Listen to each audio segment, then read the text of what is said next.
23 books, all bestsellers, 2 Pulitzer Prizes. It's no surprise journalist and author Bob Woodward is making headlines once again. He talks with our David Martin.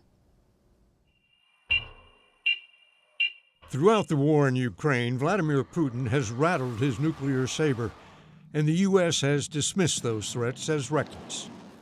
That kind of rhetoric is very dangerous and unhelpful.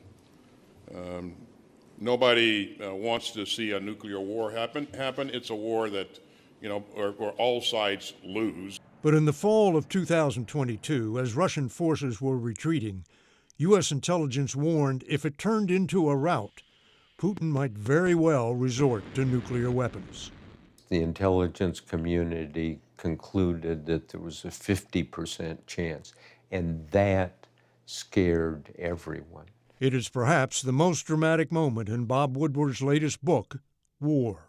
It's about the Ukraine war, the war in the Middle East, and it's also about the war for the American presidency. In his patented style, Woodward takes us inside the room when Defense Secretary Lloyd Austin placed a high-stakes phone call to the Kremlin. This is an astonishing moment.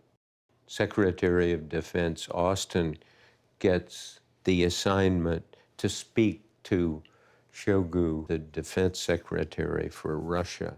Woodward reads the words as they were spoken. Austin says, "We know you are contemplating the use of a tactical nuclear weapon in Ukraine. If you did this, all the restraints that we have been operating under in Ukraine would be reconsidered." What does Shoigu say? I don't take kindly to being threatened. Austin said, "I am the leader of the most powerful military in the history of the world. I don't make threats." After that call, Russia falsely claimed Ukraine was preparing to use a dirty bomb to spread radioactive contamination. The Russian defense minister called Austin back with this warning. We all have this intelligence that says the Ukrainians are thinking about using a dirty bomb. If they do this, we would consider this an act of nuclear terrorism, and we'd have no alternative to respond. That sounds like a pretty direct threat to go nuclear. What does Austin say to that? We don't believe you. We don't see any indications of this. It seems to us like you're trying to establish a predicate for using nuclear weapons. How do you know those quotes are accurate? Because there are documents and witnesses. Did you check it with Austin? I had to. This is an important moment. As I started reading this, Austin says, "That's accurate. That's accurate." The Russian retreat did not turn into a rout, and Putin pulled back from the brink. But the war grinds on. And Woodward reports President Biden admitted to National Security Advisor Jake Sullivan Russia's nuclear saber still hangs over Ukraine. This is a direct quote. Putin is not going to let himself be routed out of Ukraine without breaking the seal on tactical nuclear weapons. So we are stuck. U.S. intelligence had warned for months about Putin's plan to invade Ukraine, but was blindsided by the October 7th Hamas rampage into Israel. Biden's response was immediate. The United States stands with Israel. We will not ever fail to have their back.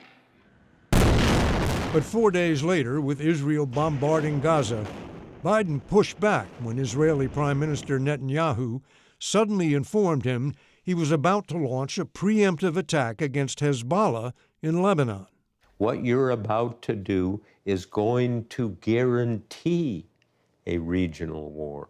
You should not count on our support if you preemptively launch a war against Hezbollah. As civilian casualties in Gaza continued to rise, Woodward writes, Biden's frustrations and distrust of Netanyahu finally erupted. That son of a bitch Bibi Netanyahu. He's a bad guy. He's a bad effing guy. A bad effing guy. Israel has now attacked Hezbollah with everything from exploding beepers to 2,000-pound bombs, and Iran has launched 200 ballistic missiles against Israel, leaving the Middle East on the precipice of an all-out war just weeks before America elects a new president. Whoever gets to be president of the United States is going to inherit a world living on the edge of imploding. Woodward says former President Trump is not fit to hold the office again. You're a chronicler of presidents going back to Nixon. Where would you rank Trump? At the very bottom, because he was always looking out for himself. Woodward, who is being sued by Trump over his last book, reports in this book that in the middle of the pandemic, then President Trump sent Vladimir Putin some hard-to-come-by COVID test machines. He gives it to him for his personal use. People are scrambling for tests, and the President of the United States gives a bunch of them to Putin. It's like feeding the neighbors instead while your own children are starving. Woodward also claims Trump has held as many as 7 phone calls with Putin since leaving office. A spokesman for Trump says none of these made-up stories are true. But last Thursday, a Kremlin spokesman confirmed Putin had received COVID tests from Trump.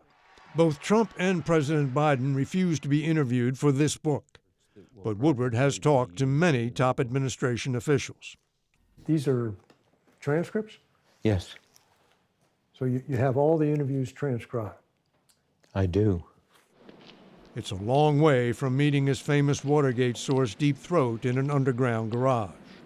Forget the myths that the media's created about the White House. I go in, set the tape recorder down. This is on deep background. I'm going to use it all. I'm not going to say where it came from. Yeah, but if somebody wanted to run an investigation on who talked to Woodward, you've given them a lot of evidence to work with. But I've done this for 52 years, and no one's ever run that investigation. Why? Because we have a First Amendment. In those 52 years, he has written now 23 books and seems to have come full circle, dedicating this latest to his Watergate reporting partner, Carl Bernstein. 23 books. Is this your last one? Never know, never know. He's thinking of mining his files for a memoir of his extraordinary career. But he is 81 years old, the same age as Joe Biden, who decided to step aside rather than risk his legacy. You worry about jeopardizing your legacy with writing another book? Look, we don't do our business for legacy. We do our business because you know this. Being a reporter's the best job in the world.